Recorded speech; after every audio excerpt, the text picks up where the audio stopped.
Hello, you wonderful people, and welcome to another episode of Super-Fanta-Fi. This being a show where I talk about TV shows of the supernatural, fantasy, and/or science fictional genre. For today's episode, I'm going to talk about the latest episode of From Dusk Till Dawn. So this is our first episode with Scott. We get to see him with his new band, and he's kind of doing this whole thing about like, oh, he's saving people, which was kind of interesting to me at first. I was like, oh, so he's bringing the more religious aspect to, saving people, like trying to bring a little bit of his dad with him, after everything went down. But it seemed like, it was like, oh no, that was his way of drawing people out, basically getting them to cut themselves so he can, sample their blood with his, so he can see into their souls. And it kind of ended up, the thought process I had at the beginning was right, though. Basically, he was doing that because he wanted to find bad people. It was his band's way of doing it. So, like, they only fed on, I thought that was kind of like going to be their main source of food. Like, they find out who's a bad person and then they end up eating them. And it seems like we ended up getting an explanation of why he did it, why he's done that. It's because initially, Kate wanted him, back in season 2 to find a different way of feeding where he would. That was the whole point of the whale, so he wouldn't have to worry about hurting someone. But he never really kind of became that person she wanted. He still was kind of. I mean, all of everything he went through was mainly, they went through was just to get to the well. So I guess in the end, it was kind of like, well, at the end of it, he'd be the better person. But after what happened with Kate, it clicked something inside of Scott. He was like, he finally became the person she wanted to. That's why he was doing all this. He wasn't hurting innocent people anymore. That's why he was testing people's blood, trying to quote unquote save them.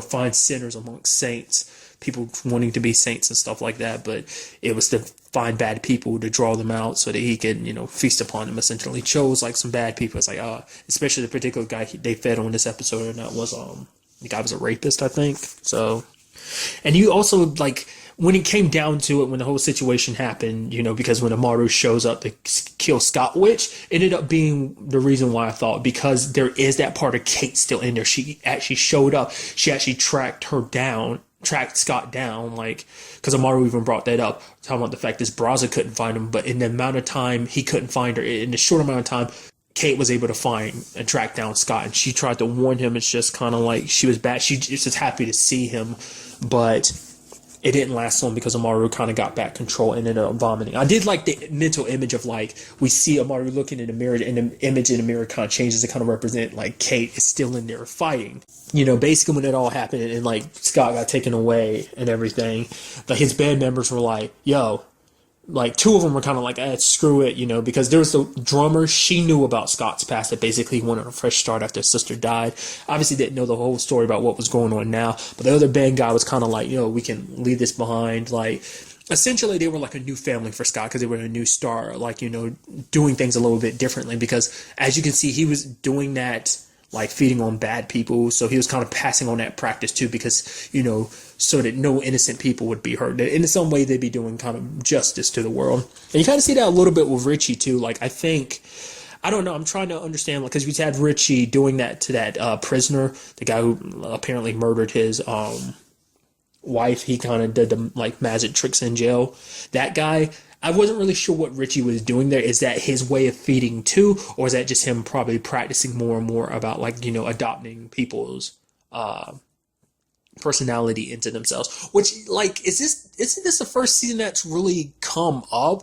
I feel like maybe that came up last season, but this is like the first season they really push for that. Like, the fact is, when you feed on someone and gain a part of their soul, you get a little bit of them too, like some stuff that they're good at. For example, the fact this dude doing magic tricks, it got Richie being able to do that now because he learned it from that dude. Who, interestingly enough, he does it later on against, they're officially considered Jaguar, the kind of three trio, that basically they're kind of like, essentially, I think Richie compared him to basically the Underworld's Navy SEALs or something like that. It was something like that, like a top-notch group of people that come in and kick ass, essentially. And he ended up feeding on one, and I was like, what was the point in that? And it's just like, you're seeing her beat up Seth, and then he fought the other one later on. I was like, oh, okay, it makes sense now. You did it to kind of adapt their skills. He even got learned their ability to basically, because they can hear heartbeats. Like, that's how they track people, because they have, like, for them, their targets have different heartbeats. Like, in the words of the show, is like every heartbeat is like its own fingerprint.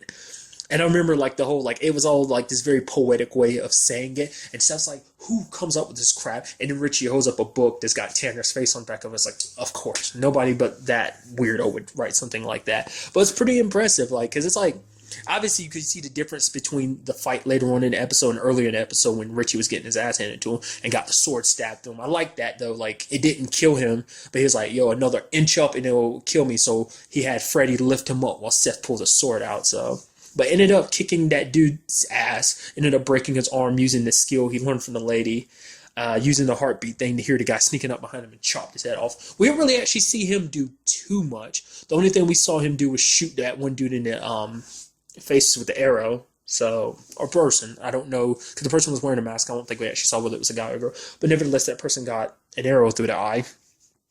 So we didn't really get to see him do much. The only one we saw was the lady and the main dude, the one who actually spoke. When he was talking to Richie saying, like, I'll see you next time, Gecko. Which, for one, I really like the fact is that they had that little camouflage ability. I thought that would have come up a little bit more during the episode. It came up a little bit at the beginning. You know, like when you finally got to see them when they first show up and they come off the walls and, you know, when they infiltrated their compound.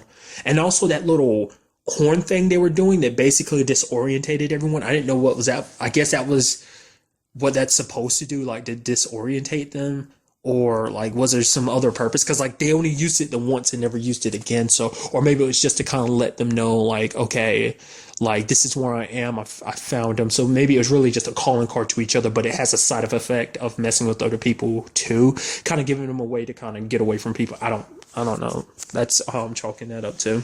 But I also want to talk about the fight with Scott and Amaru, which is pretty awesome the way that looked. Because, for one, I'm surprised Amaru was able to handle herself on her own like that. Like, because the thing is, the whole point is like, oh, there's still a part of her that's human. She hasn't fully awakened to her powers because she probably will not be able to fully be in her truest power until Kate's completely wiped out. The fact is, Kate's residual soul still being inside of her, it's weighing her down and probably keeping her still partly human. Granted, it does seem like she can heal by feeding on people, by feasting on her souls, like touching that dude's face and it healed up the bullet wound pretty quickly. So, but nonetheless, like, I guess because I'd also assume that she was a queen, so it's like surprising to see her fight. I mean, she ended up going up against Braza kind of training, and she was like, I'm ready, ended up slicing him up a little bit. But the fight against Scott was pretty interesting, because it's so interesting when you get to see Scott, because Scott wasn't really much of a fighter in the first season. It wasn't until the second season when he became a Culebro that he really kind of stepped up his fighting skills, and or really after the whole situation with Kate, came back with the swords and everything locked and loaded, and, you know, seeing him kind of bring out that kick-assery and hold his own against her. That was pretty badass. And also, we actually got to look at his skill, because I keep forgetting that Culebras all have special skills. Like, Santanico has the wings, Carlos had the super strength, Richie has his eye in his hand. And then we get to see Scott's is basically his body scales up like armor. So when she tried to touch him, he scaled up his body, like, and, you know, created armor around his arm, so she couldn't do it. She couldn't sap his energy. It will sap his soul, which apparently it seems like it has different effects on people versus Culebras, because when she first did it to Scott, it drove him a little nuts. But maybe that's mainly because she did stop partway through, because she is draining out their soul, and it kind of losing part of his soul. I guess it kind of just like made him, like, his soul a little imbalanced and kind of made him go a little crazy, which does make you wonder, can you replenish your soul or not? Like, I mean, I'm sure it's a combination of life and soul. Like, at first she's draining away the life, but then once all the life is going, then she takes the soul. That's how I'm chalking it up to, because it's like, I mean, after feeding a little bit, he was back to normal, which I guess you could argue is like their souls replenished because it's like, because of the situation that, because of when they drain someone, it's not just their blood they're drinking, they're also drinking their soul. Which is like, how's that going to help Seth? Because Seth ended up getting touched in an episode. Because I had a feeling like out of anyone, like he sat there the entire episode being like, no, we have to kill Kate. We have to kill Kate. It's like, oh, but we know there's a little bit of Kate left in her because she went to visit Scott and everything. Which was kind of interesting seeing like her transition over from Kate to Amaru, because she was there and then like she like vomited all that blood and then she switched over to Amaru. But nonetheless, like, there's still Kate inside of her. Richie's like, yo, we can save her. But the entire time, Seth is like, no, we have to put her down, especially because she's human. Now, this is the best time to put, like, end this. But Richie's like, maybe if I can touch her, maybe I can, find a way to separate Kate from her. Which is kind of where I'm hoping this will end. I get the feeling it might be a type of situation where it's like, oh man, like either they do separate them, but now they have to deal with a full-blown Amaru who's like fully unleashed, nothing to hold her back, or the fact of the matter is it gets to a point where either sadly Kate is completely gone and they just have to kill Amaru, but she's super powerful now, or like there's a point where Amaru's like almost completely taking over Kate. It seems like there's no more Kate, and in that last second Kate kind of kicks in or something. I don't know. Because Seth had her at that moment because he was just about to pull the trigger, but like Scott attacked her and was like wounded her. It's like, okay, at the very least, see, she's wounded, we just take her with her, you don't have to kill her.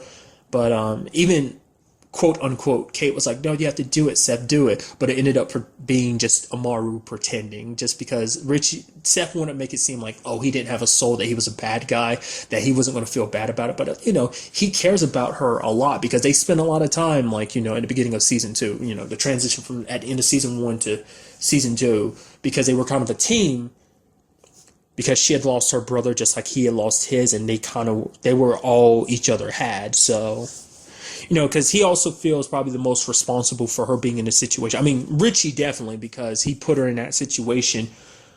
In the grand scheme of things, put them all in this situation by taking them all hostage back in season 1.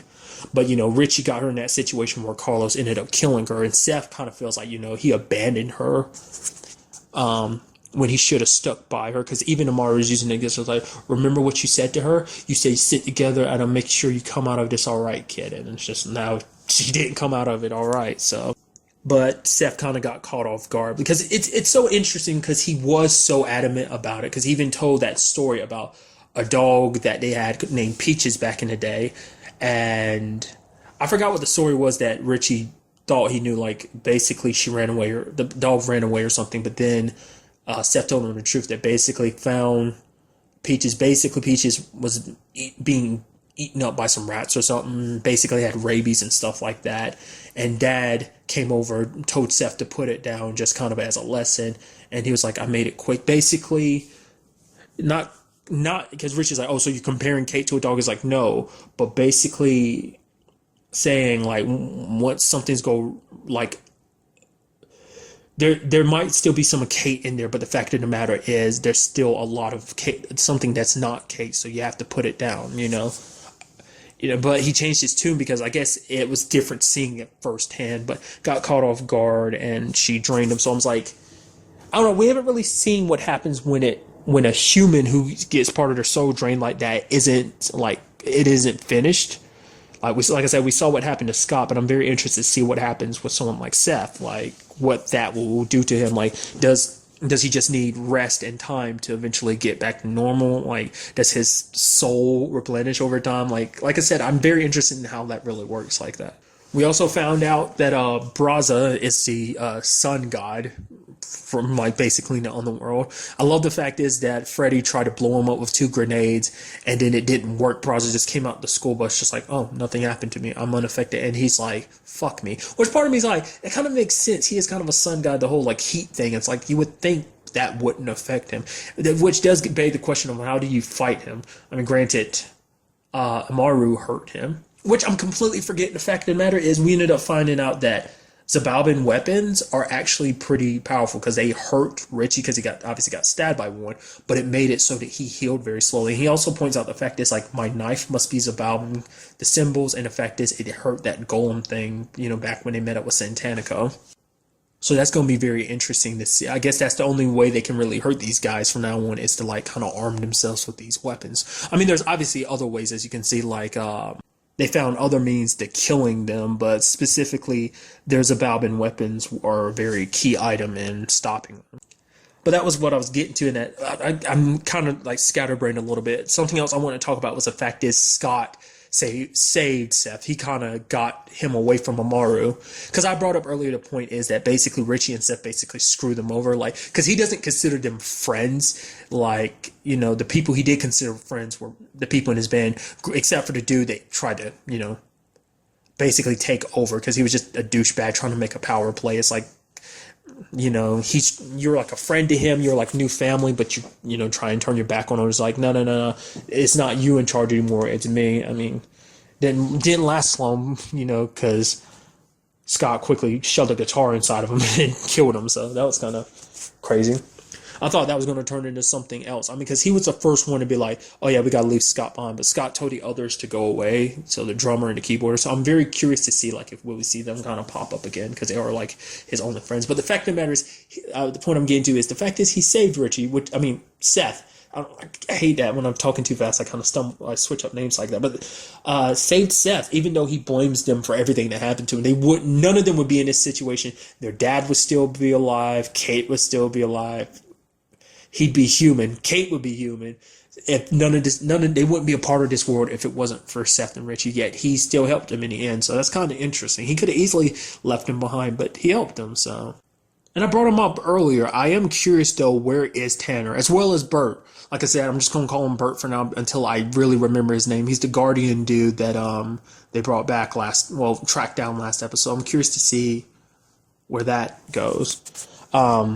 Makes me wonder will we be seeing Richie acting as more of a badass, because will he be using, because I don't really know if that's really been set in stone that like basically when you adopt someone's abilities and stuff like that from drinking from their soul and stuff like that, do you keep it forever or is it kind of a temporary thing? So would that mean he'll be tapping into this, for the rest of the season being a badass? Because, they kind of got their own street-wise way of fighting, like, because you had Seth going up against the other Jaguar lady, but that was, they don't have a real style of fighting. It's just kind of like freeform type of thing, so it'd be kind of interesting to see Richie kind of fight like that for the rest of the season. But like I said, Sex Machine, Bert, as well as the last remaining Lord, her right-hand lady.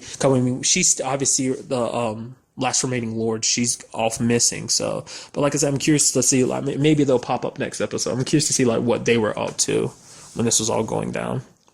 I also had that whole moment where where Seth was like, I don't think Freddy likes taking orders from me, which is very interesting that he's up there barking out orders. He's like, yo, why are you still here talking? Get to it. And Freddy's almost like, really, asshole? Like, don't talk to me like that. And Seth's like, I don't think he likes taking orders from me. And Richie's like, oh, let me kind of let you in on a secret. Nobody likes taking orders from you, so.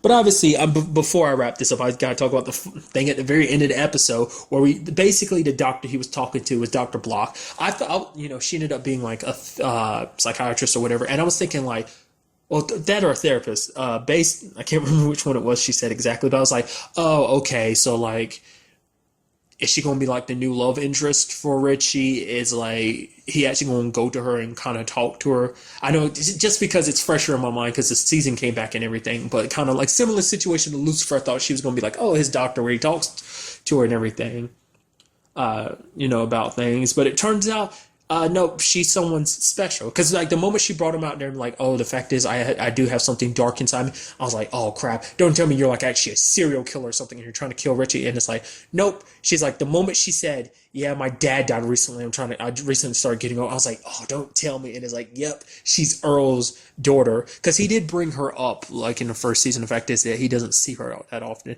I think remember he brought up that whole calculation thing that he had only seen his daughter like, what was it, like 24 days total in an entire year. And so, because basically his whole thing was about calculating just how much time he had left and stuff like that. But she's like, you killed my dad, you sick bastard, and shot Richie with a shotgun. Went over and was like, son of a bitch, because she didn't see his body. So it's like, you kind of picked the wrong time to want to get revenge now that he's not human. But I mean, she doesn't know about all that. So I'm very interested to see where that goes next episode, because now Richie's going to tell Freddy about that, and it's like Freddy's going to have to deal with that whole situation, especially because he's been working with them. I mean, not just this season, he's been working with them since like parts of season 1, a lot of season 2, working with them rather than killing them, even though, because he let revenge go, because it's like, because things are kind of much bigger than revenge. I mean, they were bigger then, but they're even more bigger now with like monsters from hell rising up. So I'm very curious to see like her reaction to be like, oh, you know where they are. You've been working with them. You know that they killed him. He was like a father to you. Also makes you wonder, does she hold any resentment towards Freddy because Freddy was so much like a son to Earl? Maybe he was more of a father to Freddy than he was to her. So, I mean, I don't know. I'm just very curious to see where this all goes on all fronts. But that's really all I want to talk about in this episode. Till the next time we meet, be happy, be safe, live life to the fullest, and enjoy it. Good day and goodbye.